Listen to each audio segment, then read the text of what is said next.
Hello. Yes, mate. Hi, dear mate. You alright? Yeah, I'm good. Thanks. How are you? Yeah, not too bad, thanks. Good, good. Thank you very much Yeah. for joining me. We are live on YouTube at the moment. As always, if anybody's got any questions for Shy, then send them over and we'll make sure to get asked. But um, jump right into it, mate. So, the way I normally start these with people first time on the podcast is just getting an idea of how you got started in MMA. Okay. Wow.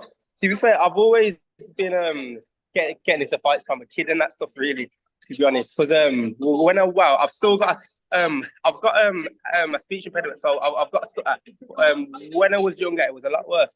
So obviously, you know, it's like with kids in school, try and make comments and things like that. So I just always used to just get into fights, basically, and then yeah, from there it's just haven't really looked back, to be honest. But um I started with Muay Thai. I started when I was 17, turning 18. Because around that time, wow, a few years before that, my mum and dad split up. And then as I was getting older, I was like, I'm kind of like the man of the house now, so I kind of need to learn to defend myself, things like that. And then yeah, then just started from there really. So been training for about 6 years now, I'd say. So yeah. Yeah, kind of just a natural progression. You thought, I'm getting into fights all the time. I might as well earn a bit of money out of Literally, it. literally, yeah, literally that. Literally, Um, mate. So, since your last fight, at least Yeah, according to Tapology, I'm not sure how accurate that is. I know there's always issues with that. yeah. But you've had about a year off since that last fight. Was that planned, or is that been things out of your control? Um, that wasn't planned. Obviously, my last fight against Reece Teasdale, I think. Obviously, I lost that one, but I was supposed to fight again. The end of the year. Then I had pullouts, and then I supposed to fight start of this year, had pullouts, and you know what it's like in the game. There's a load of pullouts and stuff like that. But yeah, so it wasn't really planned, but in a sense, it kind of worked out better for me because obviously since my last one, I've just been in loads and loads of grappling and wrestling because everyone sees me as a striker, but I don't want people to just think I can strike and I can't wrestle and I can't grapple. So for the last year, I've literally just been in a load of wrestling and grappling things like that. Really. Yeah, you don't want to be seen as like a one-dimensional fighter. Yeah, yeah, yeah. Yeah. This is it. So in terms of that, then how valuable has that time away from the cage been for you? You what? Sorry. In terms of that being able to take the time out and improve your grappling, how valuable has that been for you? Yeah, for me, that's been a massive asset to be fair, because obviously that's really and truly that's probably like my weakest point from whole mixed martial arts. But now I've took the time out to work on it. I feel like it's grown a lot, and now I feel very comfortable in certain positions where I wasn't before. So yeah, man. Yeah. Ready. So obviously your last fight didn't quite go your way. Obviously ended up Yeah, on the losing end of that. What yeah. what lessons have you been able to take from that fight? You know what it is? I feel like I kind of went into it. To be fair, I wasn't supposed to fight him. My opponent got changed like a week before, I think, something like that. So I was doing research on the other opponent, and then obviously, you know, it goes.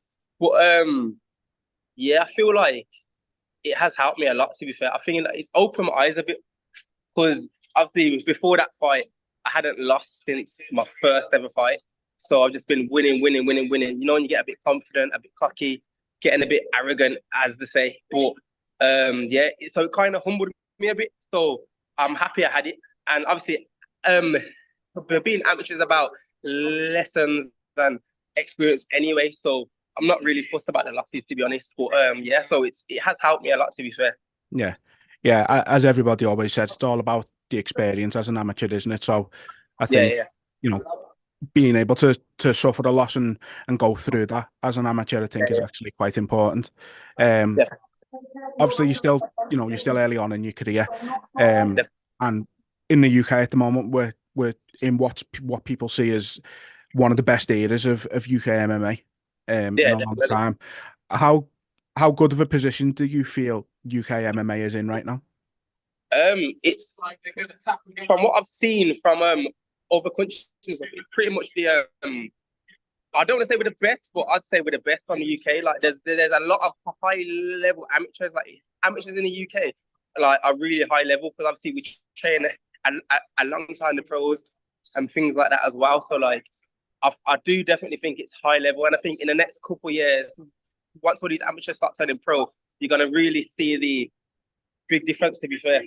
Yeah, I've said it for a long time. I think the gap between amateur and pro in the UK right now is actually really quite small. Yeah, it. I personally think it's not a lot. To be fair, you're right. To be fair, it's not a lot at all. No, definitely not.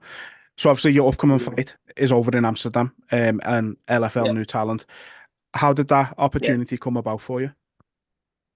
Wow. I was speaking to my coach, Tom Breeze, and I was just asking him about fights. Like, I wanted to get fighting, like, because this year I feel like I need to be active, because in the past I haven't really been active. And then we had a chat about Samurai in Wales, but that was fully or booked up. So the next available slot for fights was this one in Amsterdam, and I'm like, for me, I don't. A lot of people like to pick and choose their fights, but for me, I don't care who it is, where it is. I'm gonna turn up and we're gonna have a fight. Do you know what I mean? So yeah. So then yeah, pretty much I spoke to him about it, and he was like, yeah. So then they got matched. So yeah, sweet. Yeah. Obviously, you're one of quite a few fighters from Renegade on the card. Yeah. You know, there's a good few of you on there. What's the vibe being like in the gym with, you know, a few of you all training together for the same date and things like that? It's been good. It's been really good because it's not just us fighting for that. Obviously there's us fighting on that show, me, Dave, and Will. But there's a lot of other guys that are fighting around the same time, like start of May, end of May, in June. So everyone's just been in camp together, training hard. So yeah, man, it's been really, really good. Like we can all help each other push and help each other work on things that we want to work on in the fight.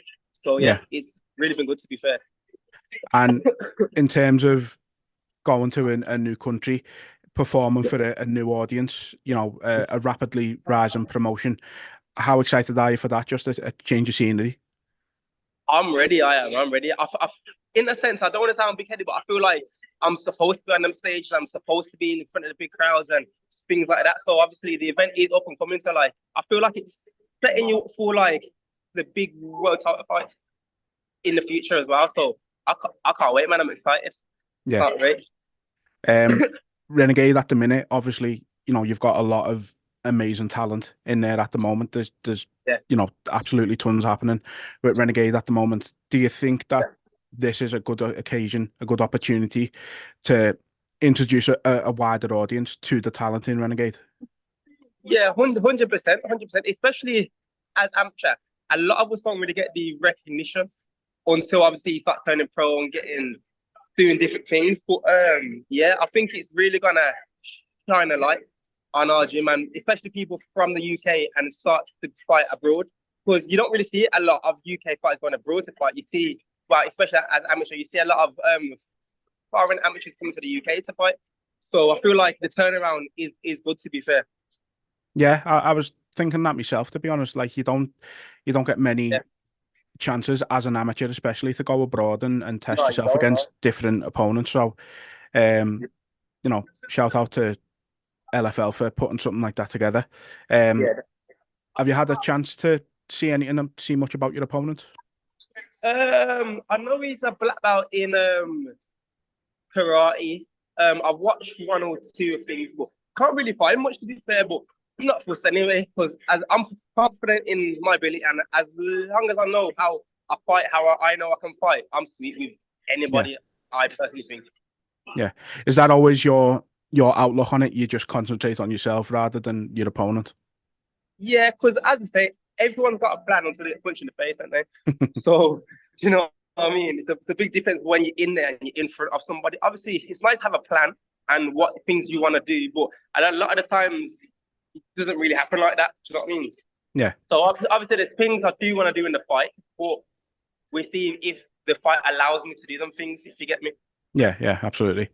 As I mentioned before, it's obviously a new platform for you, a new audience for you. What can people see in you compete for the first time? What can they expect when you enter the cage? Explosive, explosive, And I feel like I don't want to say I'm a crowd pleaser, but the way I fight, I don't like. It's either I'm gonna knock you out, you're gonna knock me out, or you're just gonna hold on to me for 5 rounds. But as I said, I've been working on my wrestling and stuff now. But yeah, definitely exciting. Definitely. Yeah.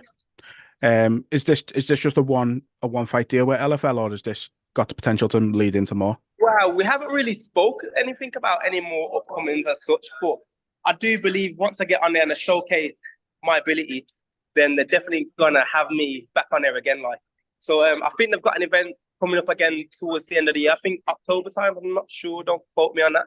But around that time, yeah. So hopefully I'll be back on there again. Yeah, definitely. And obviously you mentioned that you're looking to be more active this year. Yeah, definitely. Ideally for you, have you got a number that you're aiming for in terms of fights this year? Minimum, I want at least 4 fights this year. Minimum. Obviously, this one coming, one potentially in June on Golden Ticket, and then probably squeezing 2 more towards the end of the year.